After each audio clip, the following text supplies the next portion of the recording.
दावा है कि दूसरे इलाके में क्यों जाते हो, जाना है तो कहीं अफगानिस्तान जाओ, दूसरे इलाकों में जाओ, आप यहाँ दूसरे इलाके में क्यों घुस रहे हो दूसरे पार्षद के?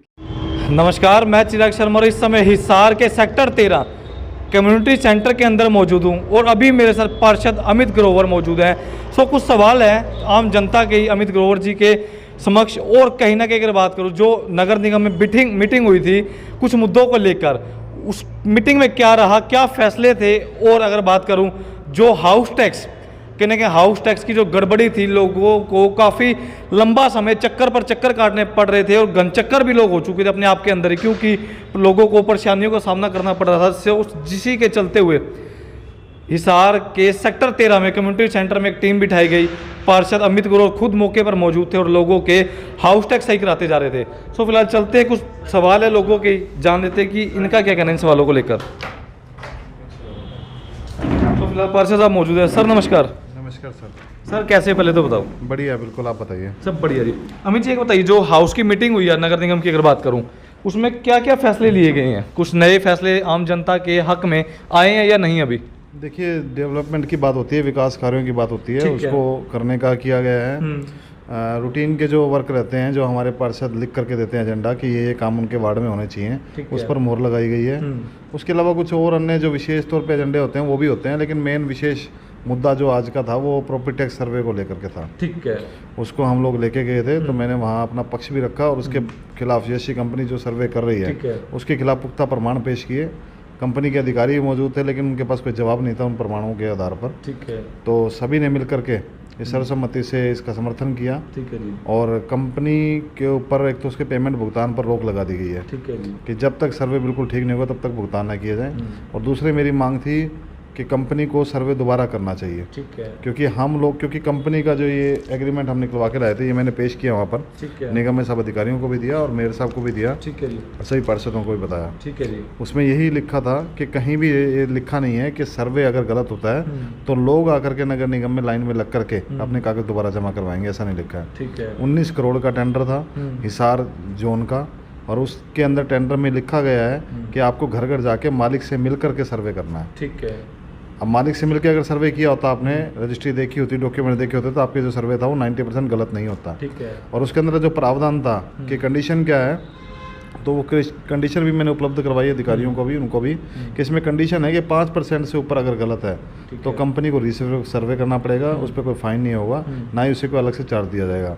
अगर 10% से ऊपर है तो उसको रीसर्वे करना पड़ेगा, उस पर फाइन भी होगा साथ में, जो उसको 180 रुपये पर घर का दिया जा रहा है उसकी डबल रेट या 3 गुना रेट वापस उसको पेनल्टी भी लगेगी। ठीक है जी। उसके अलावा 15% से ऊपर जाता है तो उसके ऊपर 4 गुना पेनल्टी लगती है और साथ में रीसर्वे होता है। 20% से ऊपर जाता है तो ये टेंडर जो है रद्द किया जा सकता है। तो ये कंडीशन मैंने उनके सामने पेश की है और खुद कंपनी ने ये माना है कि अभी तक उन्होंने 85,000 बिल बांटे हैं शहर में, और 8 से 8.5-9 हज़ार बिल उनको वापस ठीक करने के लिए लोग वहाँ तक पहुँचे हैं। ये तो वो हैं जो वहाँ पर पहुँचे हैं, अभी जो लोग घरों में बैठे हैं वो अलग है।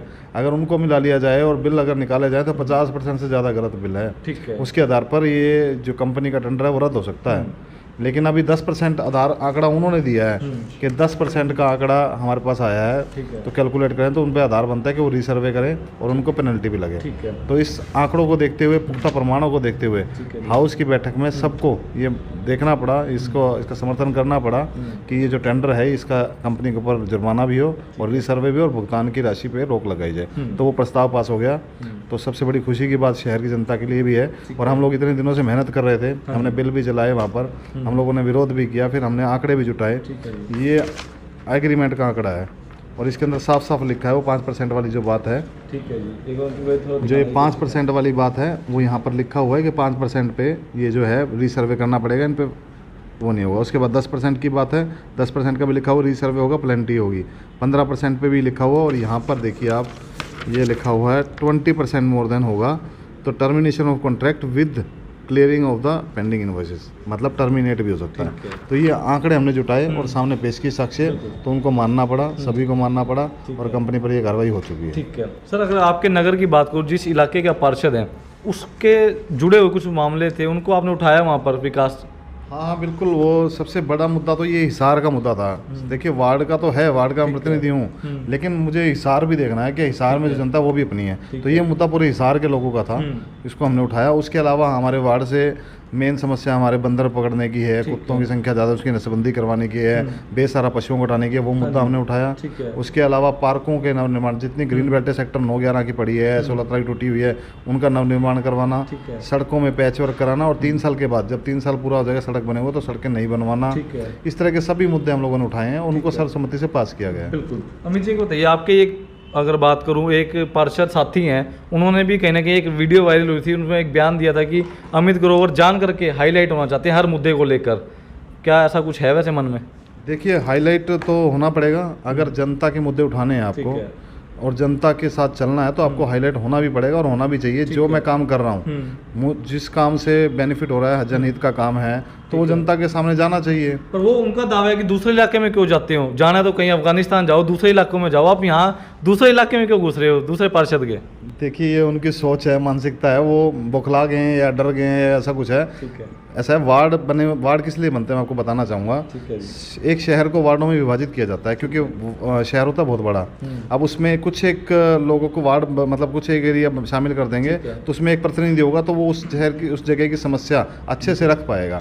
एक व्यक्ति नहीं रख पाता, तो एक प्रारूप बनाया गया है सामाजिक रूप से कि इसको इस तरीके से चलाना चाहिए। उसका मतलब ये नहीं है कि मैं किसी और वार्ड में नहीं जा सकता या वो किसी और वार्ड में नहीं जा सकते हैं। मैंने विधानसभा के इलेक्शन भी लड़ा है, ठीक है, और मैं एक हल्का अध्यक्ष भी हूँ एक पार्टी का। मेरे पर पूरी हिसार की जिम्मेवारी है और मुझे हिसार शहर में की हर गली में, किसी भी कोने में, किसी भी कॉलोनी में, किसी भी वार्ड में जाने से कोई नहीं रोक सकता क्योंकि हिसार शहर किसी की बपोती नहीं है। हिसार शहर हमारा। पार्षद बंधु हैं जो वो एक दावा करते हैं कि विपक्षी हैं, तभी आगे निकल कर आ जाते हैं मुद्दा लेकर, चाहे कुछ भी मुद्दा हो। कभी दूसरे पार्षद के इलाके में घुस जाते हैं, विकास हुआ नहीं हुआ, हम बैठे हैं करेंगे, पर आप ही क्यों घुसते हैं, ऐसा उनका कहना है। देखिए, मुझे अगर शहर की जनता का कोई भी व्यक्ति बुलाएगा, एक कॉलोनी का, किसी भी वार्ड का, तो मैं वहाँ जाऊँगा। अगर वो मुझे समस्या बताएगा तो समस्या रखूँगा और उसको ठीक करवाऊँगा। इसमें कोई रोकने की मुझे हिम्मत करेगा, हिमाकत करेगा तो मैं रुकने वाला नहीं हूँ। हमें काम करना है। एक सवाल बताइए, जो नगर निगम की अगर बात करूँ, चक्कर काट रहे हैं लोग राजीव नगर का, आपने सुना भी होगा, वीडियो भी देखी होगी, वो वेद अवैध कॉलोनियों को लेकर, उसको, उस मामले को आप किस प्रकार देखते हैं वैसे? देखिए, वो श्याम नगर है, उसमें 2-3 कॉलोनियाँ हैं, अनिल कुंडू जी हैं और हमारे भाई हैं कई, उनका मैंने समर्थन भी किया था जब वो निगम के अंदर आए थे और मैं वहाँ पर मौजूद था। उसके पहले भी मैं उनकी कॉलोनी में भी गया हूँ और जो छोटी मोटी समस्या है उसको सॉल्व कराने की कोशिश भी की है क्योंकि वो कॉलोनी अनअप्रूव्ड थी। मैं उनकी समस्या जो है वो जायज़ मानता हूँ। उनके लिए अब मैं बताना चाहूँगा, जितनी भी अवैध कॉलोनी जिसको हम कहते हैं कि अवैध है, अब तो खैर गवर्नमेंट ने कर दिया कि 20-30% बसी हुई उसको भी वैध कर दो। वहाँ पानी की समस्या है, पानी नहीं है पीने का। तो मेरा मानना ये है कि पानी पीने का अधिकार सभी को है, जीव जंतु को भी है, जाति पाति को, धर्म कुछ नहीं भेद रखता।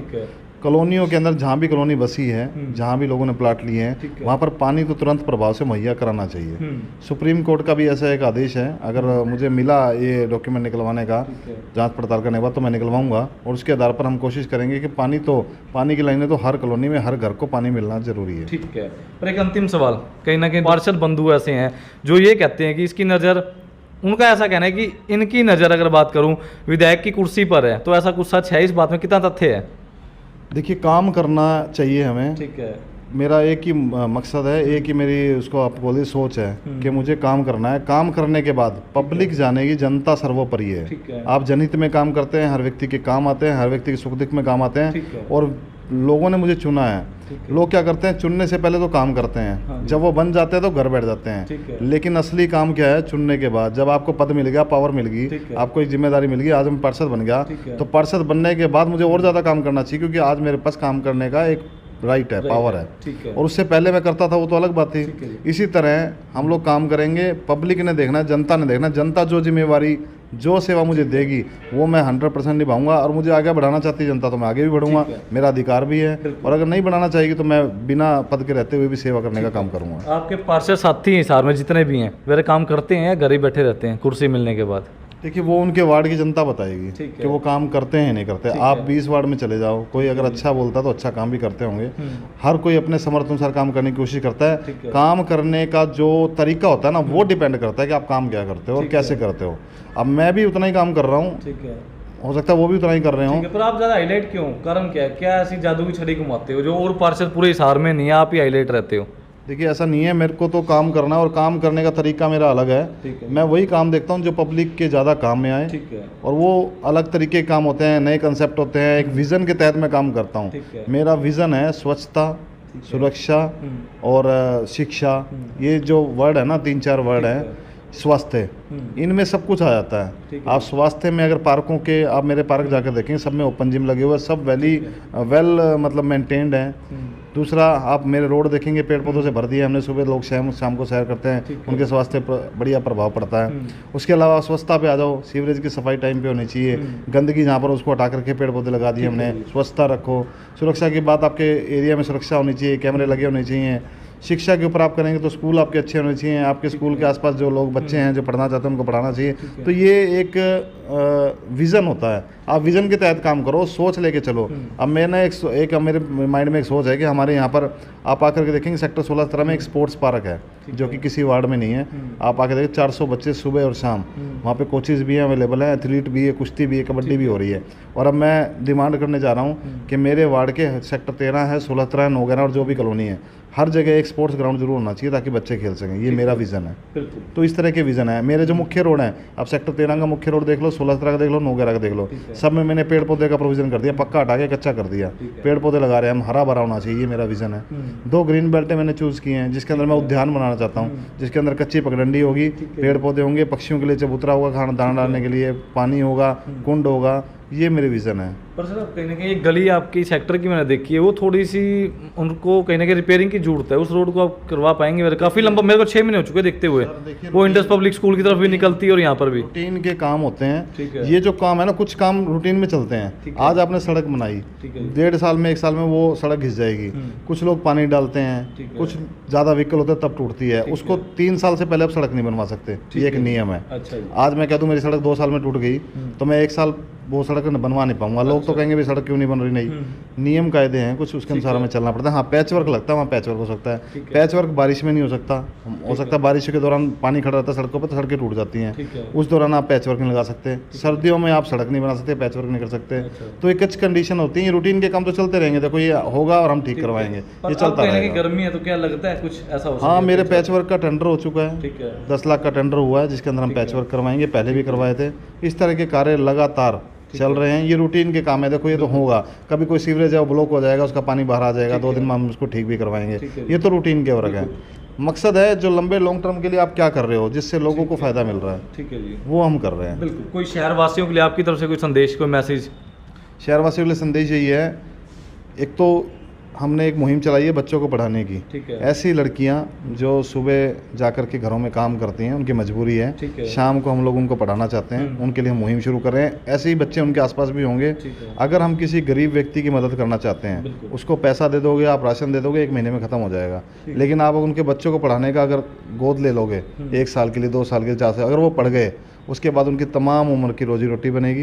वो लड़की जिस घर में जाएगी वो खुश रहेगी और पढ़ा लिखा समाज होगा, गरीबी दूर होगी। तो मेरा मकसद यही है कि हम लोग मिल करके इस काम की शुरुआत करें और ऐसे बच्चों को पढ़ाने का काम करें। धन्यवाद सर, थैंक यू सर। तो फिलहाल अभी जितने भी शहरवासी पहले तो इस वीडियो को देख रहे हैं, कृपया कर ज़्यादा से ज़्यादा शेयर करें, कमेंट करें, और साथ ही साथ जो पार्षद अमित ग्रोवर ने बातें कही है, क्या आप लोग उन बातों से सहमत है शहरवासी? अगर है तो भी कमेंट करें, अगर नहीं है तो भी कमेंट में अपनी राय रखना ना भूलें कि आपका क्या मानना है।